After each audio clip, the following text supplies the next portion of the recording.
함께 기도드리겠습니다. 하나님, 거룩한 손길로 저희를 붙잡으사 하루를 힘차게 출발하게 하심을 감사드립니다. 온전한 영혼으로 오늘도 정도의 길을 가며 정도의 열매가 있게 하옵소서.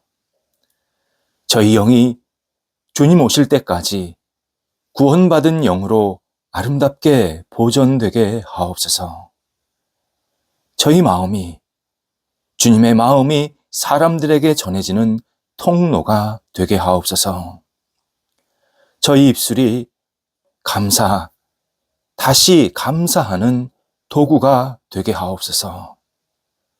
저희 몸이 주님 안에서 강건하게 하시어서 주님의 일을 감당하는데 부족함이 없게 하옵소서. 육체에 연약함이 있더라도 주님만을 의지하고 주님만의 영광을 위해서 사는데 온전히 사용되게 하옵소서. 병상에 있는 사랑하는 환우들을 붙잡아 주옵소서. 주님의 은혜와 궁유를 오늘도 채워주셔서 일어나게 하시고 나아지게 하시고 회복되는 은총의 역사가 있게 하옵소서. 가정에서 안정 취하시고 병원에서 진찰과 치료, 재활훈련 받는 또 계속해서 이후에 여러 가지 치료 과정 속에 있는 모든 시간들, 상황들 하나님께서 주관하여 주셔서 구별되게 하시고 하나님의 능력이 임하는 시간 될 수 있도록 인도하여 주옵소서. 환우들이 오직 하나님께 모든 것을 내어 맡기며 기도함으로 이 시간을 넉넉하게 이겨내게 하시고 하나님 앞에 아름답게 세워지는 그날 꿈꾸면서 주 앞에 모든 것을 의지하며 기도하는 영혼들이 되시도록 인도하옵소서. 믿음을 부어주셔서 믿음으로 모든 치료를 감당토록 함께 하옵소서. 옆에서 기도하시는 가족들을 붙잡아 주셔서 힘주시고 위로해 주시고 사랑으로 감싸 안아 주셔서 모든 역할들 감당하기에 어려움이 없도록 선하게 주장하여 주옵소서. 자녀들 하나님 앞에 아름답게 쓰임받는 한 날 되게 하옵소서. 어떤 시간 어떤 자리에 있든지 하나님을 경외하며 하나님의 뜻에 합당한 자녀들 되게 하옵소서. 하나님께 마음껏 영광 돌려드릴 거룩한 인재로서 하나님 앞에 날마다 세워지게 하시고 하나님 나라를 꿈꾸면서 세상 속에서 그리스도의 향기가 되도록 인도하옵소서. 어린 자녀들 무럭무럭 자라가 평생 주님 안에 거하는 복이 있게 하옵소서. 학업에 있는 자녀들 붙잡아 주셔서 공부할 때 집중하게 하시고 새로운 학기 잘 시작할 수 있도록 모든 여건들을 주장하여 주시옵소서. 공부할 때에 집중하게 하셔서 좋은 선생님, 친구들 많이 만나게 하셔서 이 학업의 시간 하나님 앞에 드려지게 하시고 다음 단계를 준비하는 복이 있게 하옵소서.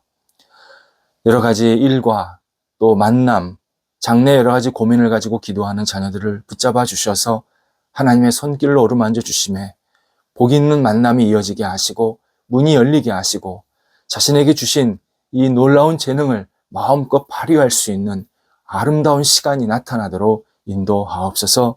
하나님께서 하나하나 선하게 이끌어 주셔서 주님의 뜻을 이루는 모든 시간들 될 수 있도록 함께 하옵소서. 독립한 세대들을 함께 하셔서 주의 은혜가 넘치게 하시고 주님을 바라보며 의지할 때에 독립한 세대들이 더욱더 하나님 앞에 영광되게 하시고 꿈을 갖고 힘차게 앞을 향해 나아가게 하옵소서. 일터 주 앞에 내어 맡깁니다. 깊이 뿌리가 내려지게 하소서. 안정되게 하소서. 확장되게 하시고 하나님 앞에 마음껏 쓰임받는 일터 되게 하옵소서. 함께 일하는 사람들, 또 거래하는 분들, 또 함께 협력하는 모든 직원분들 도와주셔서 하나하나 선하게 이끌림 받아 우리 일터들이 날마다 승승장구하게 하시고 진행되는 일들이 순적하게 잘 이끌림 받도록 함께 하옵소서. 어려운 것 주님께서 아십니다. 모든 일터 가운데 성령이 임재해 주셔서 어려움을 돌파하게 하시고 문이 열리게 하시고 하나하나 모든 일들을 잘 감당하여서 좋은 결실들이 맺히게 하시며 이전보다 더 풍성해질 수 있는 은혜 위에 은혜를 덧입혀 주시옵소서. 하나님 도전합니다. 열리게 하시고 하나님이 주시는 능력으로 힘차게 앞을 향해 나아가게 하시고 복 있는 결과들이 생길 수 있도록 인도하옵소서. 출타하는 성도들을 붙잡아 주셔서 오고 가실 때 성령이 동행하여 주시고 오늘도 주님과 함께 마음껏 쓰임받는 출타의 시간 될 수 있도록 하나님께서 친히 함께 하옵소서. 하나님, 저희 대한민국에 있는 교회들을 붙잡아 주옵소서. 대한민국 교회가 복음 위에 세워진 교회, 하나님 나라를 위해서 쓰임받는 교회, 하나님의 말씀이 흥황하는 교회, 사람이 살아나는 교회, 예배하는 교회, 기도하는 교회로 날마다 세워지게 하옵소서. 대한민국 교회가 길을 잃지 않게 하시고 하나님의 뜻한 바를 온전히 이룰 수 있는 영적인 능력이 있게 해주셔서 저희 교회가 오직 하나님이 기뻐하시는 모습대로 쓰임받는 조국의 대한민국 교회가 될 수 있도록 인도하여 주시옵소서. 목회자들, 지도자들을 붙잡아 주셔서 하나님께 모든 것을 내어 맡기게 하시고 주님의 뜻을 분별하며 하나님께 마음껏 쓰임받는 귀한 지도자, 영적인 능력이 나타날 수 있도록 함께 하옵소서. 저희 교회 붙잡아 주옵소서. 하나님께서 세우신 복된 교회, 하나님의 능력이 나타나는 교회가 지금껏 있게 하셨사오니 더욱더 주 앞에 모든 것을 내어 맡깁니다. 주관하여 주옵소서. 주님의 뜻을 이루는 교회 되게 하옵소서. 말씀에 깊이가 넘쳐나는 교회가 되게 하옵소서. 예수 그리스도를 알지 못하는 분들이 찾아와서 예수님을 믿고 의지하는 구원의 능력이 넘쳐나는 교회가 되게 하옵소서. 함께 모일 때마다 사랑과 기쁨의 교제가 넘쳐나게 하시고 흩어질 때마다 서로를 축복하며 서로를 위해서 기도하는 영적인 중보의 기도가 넘쳐나는 교회가 되게 해주셔서 저희 교회가 세상 속에서 빛을 발하게 하시고 많은 사람들에게 그리스도의 능력을 전하는 거룩한 통로가 되도록 인도하여 주시옵소서. 안정되게 하시고 위원이 확장되게 하시고 하나님 앞에 쓰임받는 교회로 부족함이 없도록 역사하옵소서. 오늘도 우리 성도들 영적으로 강건케 하옵소서. 하나님이 주시는 이 영적인 능력이 있게 해주셔서 오늘도 가는 곳곳마다 하나님의 능력으로 승리하게 도와주시고 모든 어려움을 또 모든 어두움을 넉넉하게 이겨낼 수 있는 믿음의 백성들 되시도록 함께 하옵소서. 예수님의 이름으로 기도드립니다. 아멘. 오늘 우리에게 주시는 하나님의 말씀은 구약성경 잠언서 13장 20절 말씀입니다. 잠언서 13장 20절 말씀입니다. 살아계신 하나님의 말씀을 봉독합니다. 지혜로운 자와 동행하면 지혜를 얻고 미련한 자와 사귀면 해를 받느니라. 아멘. 예전에 어떤 신앙인이 저를 찾아왔습니다. 자신은 약 20년간 회사에서 일했다고 합니다. 안정된 가정을 꾸리고 있고 생활 면에서도 별 불편함 없이 지금까지 잘 살아왔습니다. 그런데 자신의 처지에 별 불만이 없다고 생각했는데 어느 순간부터 뭔가 부족함이 있다. 내가 이렇게 계속 생활해도 되나라는 고민이 생기게 되었습니다. 그러다가 한 예배 시간에 말씀을 듣고 또 기도를 하면서 자신이 뭐 때문에 고민하고 무엇을 부족하게 여기는지 깨닫게 되었습니다. 그것은 새로운 도전에 대한 갈망이었습니다. 그는 컴퓨터 공부를 조금 더 전문적으로 몇 년 하고 관련된 분야에서 새롭게 창업하고 싶다고 말했습니다. 당시 그 나이 45이었습니다. 제가 그때 그분의 이야기를 듣고 지금 이제 돌아보니까 그분이 인공지능에 관한 거기에 많은 관심이 있었습니다. 그래서 제가 가정에서 뭐라고 하느냐 물었습니다. 아내는 100%는 아니지만 어느 정도 동의는 하고 있다. 자녀들은 아직 어리고 학생들이니까 별도의 무슨 의견을 내는 것은 없다. 그런데 자신을 아는 사람들, 그리고 자신을 도와줄 것 같은 그런 사람들은 거의 반대한다. 이렇게 말했습니다. 제가 이렇게 권면을 했습니다. 하나님께서 분명히 주신 목적이라면, 희망이라면 다시 한번 진지하게 하나님께 뜻을 구하십시오. 그리고 아내에게 조금 더 잘 상의하셔서 80% 정도는 동의를 받으십시오. 그리고 나서 확실하다면, 정말 이거는 내가 해야겠다, 분명하다면 뒤돌아보지 말고 집중해서 앞으로 가십시오. 이렇게 3가지를 권면드렸습니다. 그분 그렇게 돌아갔고 얼마 후에 그쪽 분야의 박사과정에 들어갔다라고 소식을 전해 오셨습니다. 목적이 생기고 그 목적을 이루려 할 때 주변에서 그를 험담하고 비판적이고 그리고 비협조적인 그러한 상황들을 우리는 자주 만나게 됩니다. 이때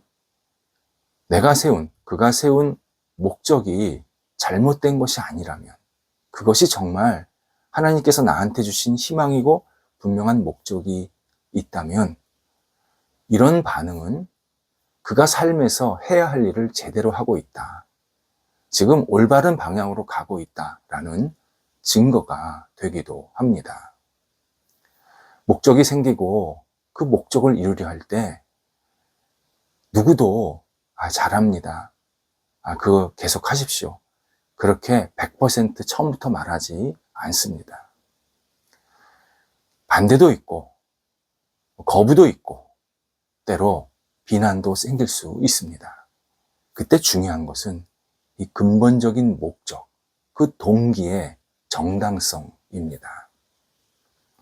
사람들의 인생 성패를 연구했던 나폴레옹 힐의 생각하라, 그러면 부자가 되리라 라는 글이 있습니다. 생각하라, 그러면 부자가 되리라. 제목을 보면 신앙인들이 읽어서는 안 될 좀 세속적인 책 같고, 그리고 신앙인들이 좀 읽는 것에 대해서는 부적절한 내용처럼 들리게 됩니다.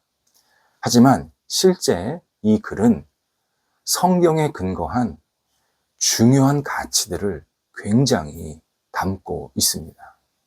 단순히 경제적인 부유함, 그것을 추구하는 글이 아닙니다.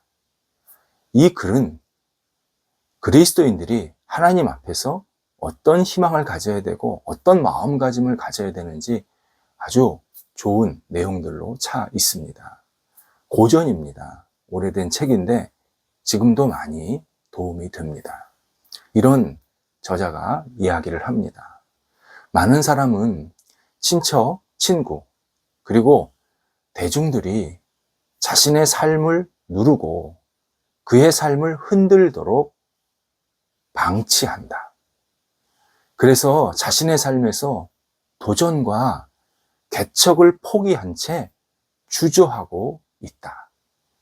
지금도 그들은 사람들의 비난을 두려워한다. 이런 사람은 인생에 실패할 가능성이 높다라는 겁니다. 목적에 다가가지 못하는 사람은 도전을 두려워한다라는 공통점이 있습니다. 성격적인 요인도 당연히 있겠지만 다른 사람의 눈, 다른 사람의 시선, 그리고 다른 사람의 방해에 대해서 지나치게 예민하면서 도전을 하지 못합니다. 주변에서 이런 이야기를 합니다. 안정적이었는데 왜 그런 일을 하려고 합니까? 너는 나이가 너무 많아, 또는 나이가 너무 적어. 당신에게는 이렇다 할 어떤 배경, 어떤 연줄이 없습니다. 당신에게는 변번한 능력이 없습니다. 이렇게 수많은 이유를 대면서 그 사람이 뭘 하려고 하는 것에 반대되는 비판적인 의견을 계속 냅니다. 반면에 세상에서 자기 역할에 충실해서 주변에 선한 영향력을 미친 사람들, 그들의 특징이 뭐냐면 타인의 의견을 듣되 그 의견에 좌지우지는 되지 않습니다. 이것이 그가 어두운 세상에서 빛으로 살 수 있었던 중요한 요인이었습니다. 세상에서 역할을 잘하는 사람은 어떤 세속적 사람들이 쳐놓은 그물, 그 세속적 사람들이 만들어 놓은 틀, 이 틀에 들어가거나 걸리지 않습니다. 오직 하나님의 낚싯줄, 하나님의 거룩한 능력에 이끌려서 하나씩 하나씩 인도함을 받는 그러한 삶을 살았습니다. 그래서 세상에서 훌륭한 역할을 한 겁니다. 오늘 본문에서 지혜로운 자와 동행하면 지혜를 얻지만 미련한 자와 사귀면 해를 입는다라고 신앙인이 하나님의 뜻을 알려주고 있습니다. 친구, 옆에 있는 사람의 중요성을 제시하는 내용입니다. 본문에서 해를 입는다, 인생을 망친다라는 원래의 뜻이 있습니다. 우리는 미련한 자가 자기 옆에 있는 것에 대해서 별로 신경 안 쓰려고 합니다. 나랑 무슨 상관이야? 그 사람이 미련하는 거지 내가 미련한 거 아니잖아. 그렇게 생각합니다. 그런데 신앙인은 반드시 기억할 일이 있습니다. 어떤 사람이 목적이 없으면 목적이 있는 상대방을 거부하거나 비하합니다. 인간의 죄성이 그렇습니다.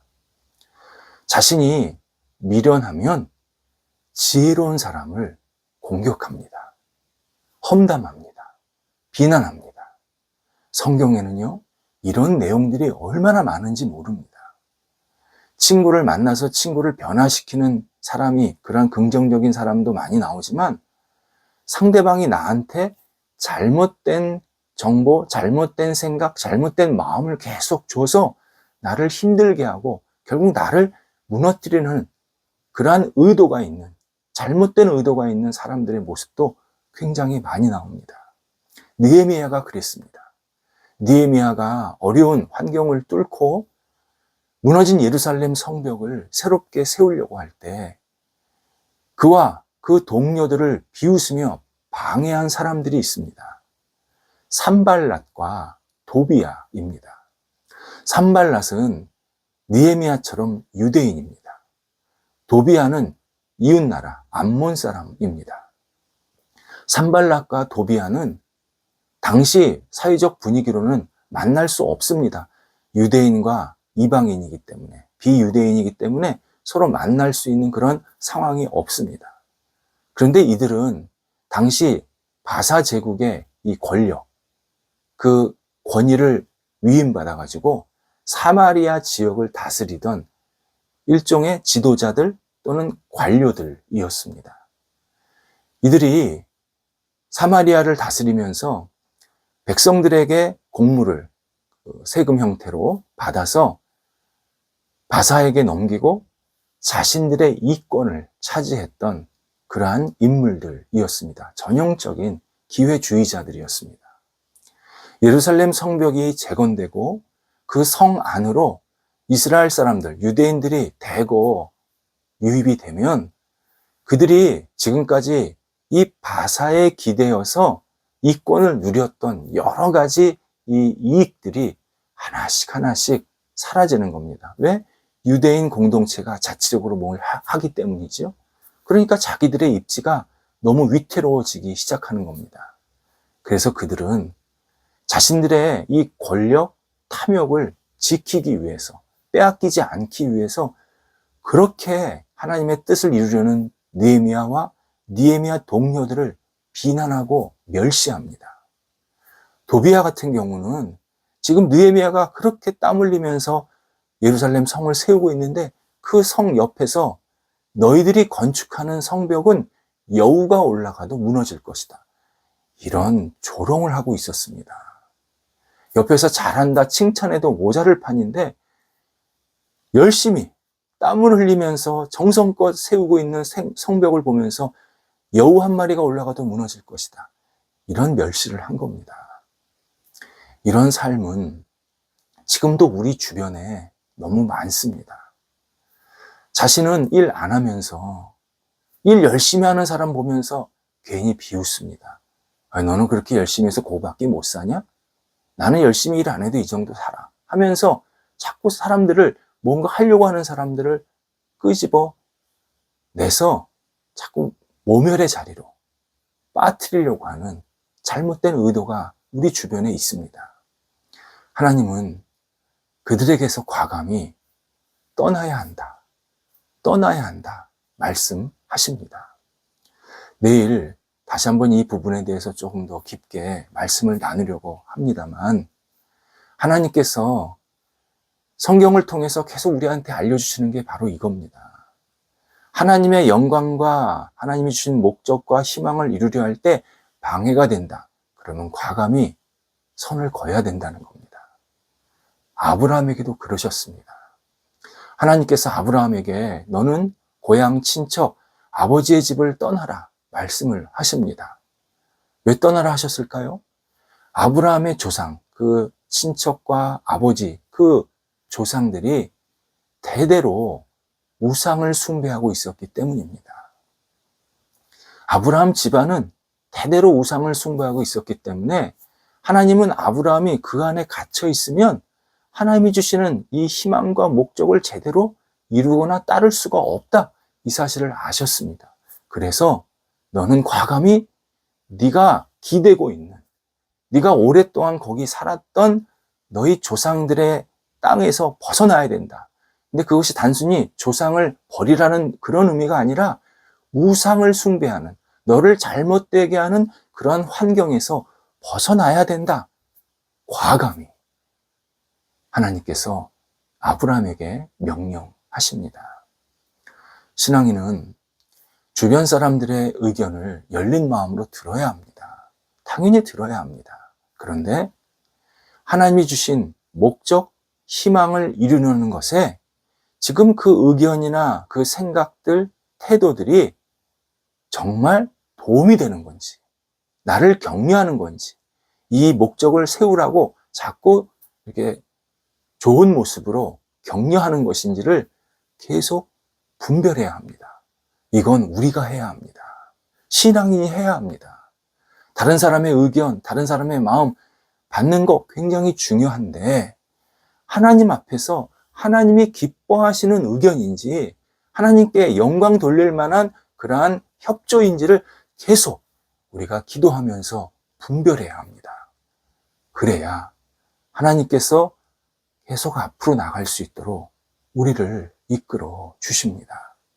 하나님께서 이끌어 주시는데 주변 사람들이 그걸 방해할 때가 있는 것.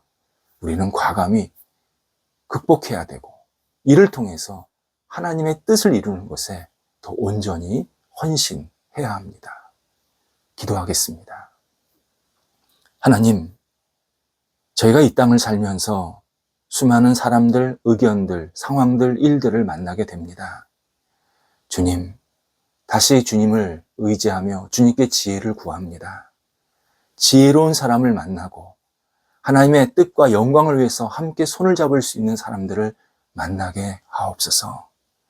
잘못된 생각, 잘못된 마음, 그리고 하나님의 뜻을 거스르려고 하는 모든 상황들을 저희가 넉넉히 이겨내게 하여 주시옵시고 하나님의 뜻대로 온전히 살아가는 저희 모두가 될 수 있도록 오늘도 붙잡아 주옵소서. 예수님의 이름으로 기도드립니다. 아멘.